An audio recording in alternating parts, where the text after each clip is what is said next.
अहम खबर है खुर्रम के इलाके बगन से, जहां जिले इंतजामिया की गाड़ी पर फायरिंग से डिप्टी कमिश्नर जावेदुल्ला महसूद समेत 3 एफसी एहलकार जख्मी हो गए हैं। आपको अपडेट कर रहे हैं, लोअर खुर्रम में फायरिंग से डिप्टी कमिश्नर जावेदुल्ला महसूद जख्मी हुए हैं, जिन्हें अस्पताल मुंतकिल किया गया है। खुर्रम का इलाका है बगन, जहां जिले इंतजामिया की गाड़ी पर फायरिंग का वाकया पेश आया है। लोअर खुर्रम में डिप्टी कमिश्नर पर फायरिंग का वाकया पेश आया है, जिस पर मुशीर इत्तलात खैबर पख्तूनख्वा बैरिस्टर सैफ की जानिब से बताया गया है कि लोअर खुर्रम के इलाके बगन में फायरिंग का यह वाकया पेश आया है और इस सूरत हाल के बाइस आपको बताते चले, फायरिंग के वाकये में जख्मी डिप्टी कमिश्नर खुर्रम जावेदुल्ला महसूद को हेलीकॉप्टर के जरिए मुंतकिल किया जा रहा है। आपको बताएं कि छपरी के मकाम पर पुलिस और हुकूमती आला हुकाम मौजूद हैं। फायरिंग शरपसंदों की जानिब से की गई, मामले की तहकीकात का आगाज हो गया है। चंद रोज कबल खुर्रम तनाजे पर कोहाट में होने वाले ग्रैंड जिरगे में फरीकैन के दरमियान अमन मुआहिदा तय पाया था, जिसके मुताबिक तमाम गैर कानूनी असलहा सरकार को जमा कराने के लिए मरबूत हिकमत अमली तय की जाएगी और इलाके से तमाम तर बंकर्स खत्म किए जाएंगे। उसके बावजूद इस तरह का वाकया पेश आना, इस पर हम तफसीलात हासिल करेंगे अब तक न्यूज के नुमाइंदे मोहम्मद आरिफ से। आरिफ, एक तो ये बताएगा वाकये की तफसीलात क्या सामने आ रही हैं और क्या इसके बाद खुर्रम को पहले काफिले की जो रवानगी थी उसे रोक दिया जाएगा? जी बिल्कुल, डिप्टी कमिश्नर खुर्रम पर बिगन के इलाके में नामालूम शरपसंदों ने फायरिंग की है, जिससे वो जख्मी हो गए हैं। ताहम उनको जो है तो अस्पताल मुंतकिल कर दिया गया है। इस वक्त मुशीर इत्तलात barrister doctor Saif, commissioner Kohat और DIG भी मौके पर मौजूद हैं, जबकि टल स्काउट्स के आला हुकाम भी जहाँ पे ये वाक़या हुआ वहाँ पे मौजूद हैं और इलाके में सर्च ऑपरेशन भी शुरू कर दिया गया है। जबकि बैरिस्टर सैफ के मुताबिक इस वक्त सिक्योरिटी खदशात के बायस जो है तो काफिले जो है तो फिलहाल रोक दिए गए हैं। ताहम देखा जा रहा है कि वाकया कैसे पेश आया और कहां से इन्होंने हमला किया। ताहम मैं आपको ये बता दूं कि अमन मुआहिदे के बाद ये पहला हमला हुआ है जिसमें डिप्टी कमिश्नर जावेदुल्ला महसूद जो है तो वो जख्मी हुए हैं, जबकि आज ये काफिला इमदादी सामान जो है तो ये खुर्रम जाना था और वहां पर ये वहां पर लोगों में तकसीमात होने थे। ताहम हुकूमत की जानिब से ये इकदाम किया गया था और यहाँ पर मैं आपको बता दूं कि इमदादी सामान में 22 व्हीलर ट्रक जो है तो वो शामिल थे, जिसमें 5 ट्रक अदवियात, 10 ट्रक सब्जियां, 9 ट्रक घी और ऑयल, 5 ट्रक आटा, 7 ट्रक चीनी और 2 ट्रक गैस सिलेंडर और 26 ट्रक दीगर अशिया की शामिल थे। ये काफिला आज सुबह जो है तो टल से रवाना होना था खुर्रम, और जिसकी तकसीमात के लिए जो है तो बैरिस्टर सैफ पेशावर से रवाना हुए थे कोहाट, और कोहाट से वो चले गए टल और वहां से काफिला रवाना होना था खुर्रम।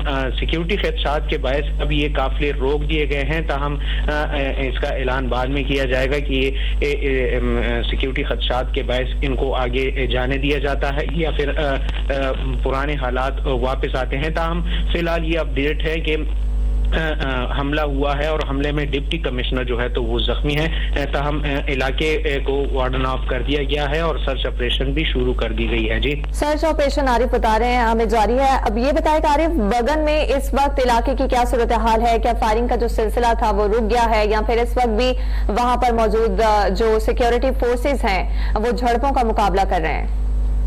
नहीं, इस वक्त तो ये कहना कबल वक्त है कि झड़प का सिलसिला जारी है। ताहम जहाँ पर ये अटैक्स हुआ है यहाँ पे पहले भी कई ऐसे वाकयात हुए हैं। ताहम अमन मुआहिदे के बास और जरगे के बायस ये सीज़फायर हुई थी और जंगबंदी हुई थी कि भारी हथियार की इतलात है कि यहाँ पर मौजूद होते हैं और यहाँ पे बंकर जो है तो वो भी मौजूद होते हैं।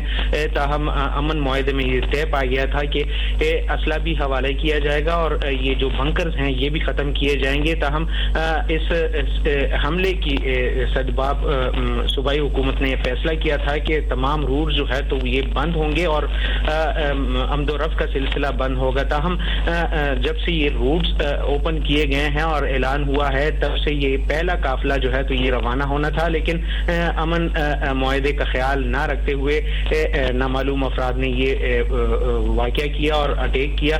ताहम इसके बाद अब सूबाई हुकूमत का देखना है कि उनका मौक़िफ़ क्या आता है और वो क्या लायामल तय करते हैं। ताहम अमन मुआहिदे में ये तय हुआ था कि अगर कोई भी हमला करता है तो उसको हुकूमत के हवाले किया जाएगा। ये जो जरगा मशरान थे उन्होंने ये फैसला किया تھا।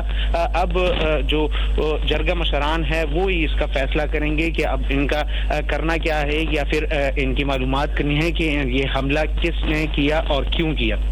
کسی گروپ کی جانب سے عارف بتا رہے ہیں کہ اب تک ذمہ داری قبول نہیں کی گئی ہے، یہ کہیے گا عارف جب یہ واقعہ پیش آیا تو اس کے بعد سے کتنے روز سے یہاں پر آمد و رفت معطل تھی، اور عوام جیسا کہ ہم مستقل سن رہے ہیں کہ وہاں پر اشیاء خورنوش کی کمی ہے، دواؤں کی کمی ہے، تو کتنے روز سے آمد و رفت بھی ہے یہاں پر مکمل طور پر بند تھی؟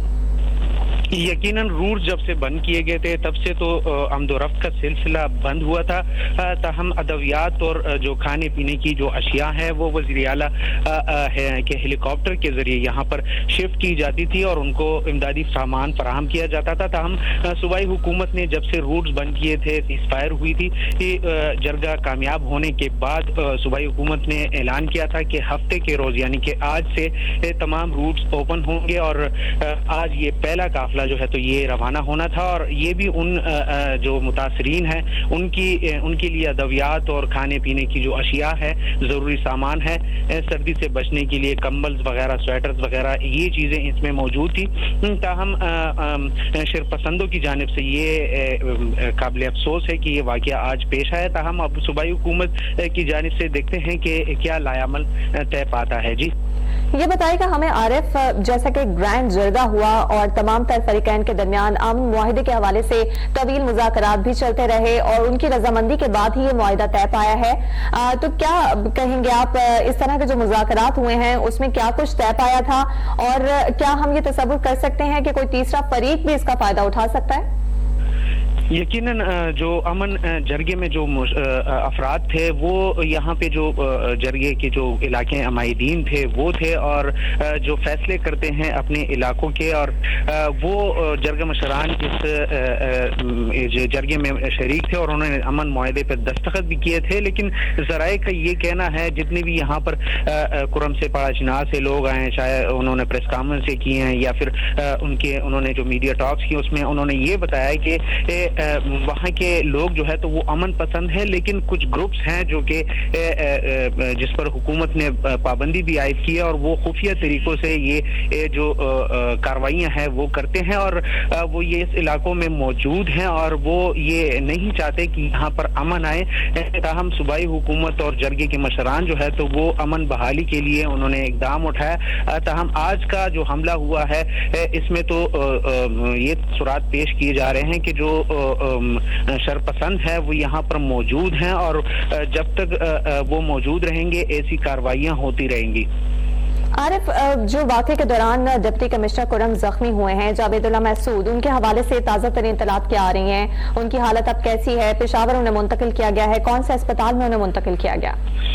یہ تو اب کہنا قابل وقت ہے، کیونکہ بیرسٹر سیف کے بیان کے مطابق کہ وہ اس وقت موجود ہیں ہسپتال میں، ان کا علاج جاری ہے، تاہم ان کی حالت جو ہے تو وہ خطرے سے باہر ہے، اور ان کو جو ہے تو پشاور ہیلی کاپٹر کے ذریعے منتقل کیا جائے گا تاکہ ان کا علاج بر وقت کیا جا سکے۔ اس وقت ڈی آئی جی اور بیرسٹر سیف صوبائی حکومت کے مشیر اطلاع جو ہے تو وہ ہسپتال میں موجود ہیں اور وہ تمام حالات کا محاصرہ کر رہے ہیں۔ جی عارف، یہ کہیے گا جرگہ عمائدین کی جانب سے اس واقعے کے بعد کوئی سٹیٹمنٹ سامنے آیا ہے؟ یہ تو تازہ ترین صورتحال ہے۔ اب جرگہ مشران خام صوبائی حکومت کے ساتھ رابطہ کریں گے، اور بیرسٹر سیف بھی وہاں پر موجود ہیں، تو وہ جرگہ مشران کے ساتھ اب ملاقات کریں گے کہ آیا یہ واقعہ کیسے پیش آیا اور کہاں سے اور آخر کیوں یہ اٹیک ہوا ہے۔ آج سے جو روٹس ہیں وہ کھلنے تھے، تمام امن بحالی کا سلسلہ جو ہے تو وہ شروع ہونا تھا، تاہم یہ معاملہ ہوا ہے تو اب لازمی بات ہے کہ وہ ان کے ساتھ اجلاس کریں گے یا میٹنگ کریں گے اور ملاقات کریں گے، اس کے بعد لائحہ طے کریں گے کہ آگے کیا کرنا ہے۔ لوئر کرم میں ڈپٹی کمشنر پر فائرنگ کے واقعے کے باعث کرم کو پہلے قافلے کی روانی روکی گئی ہے اور انہیں اسپتال منتقل کیا گیا ہے۔ محمد عارف ہمیں تفصیلات فراہم کر رہے تھے، آپ سے اس پر مزید اپڈیٹس بھی لیتے رہیں گے۔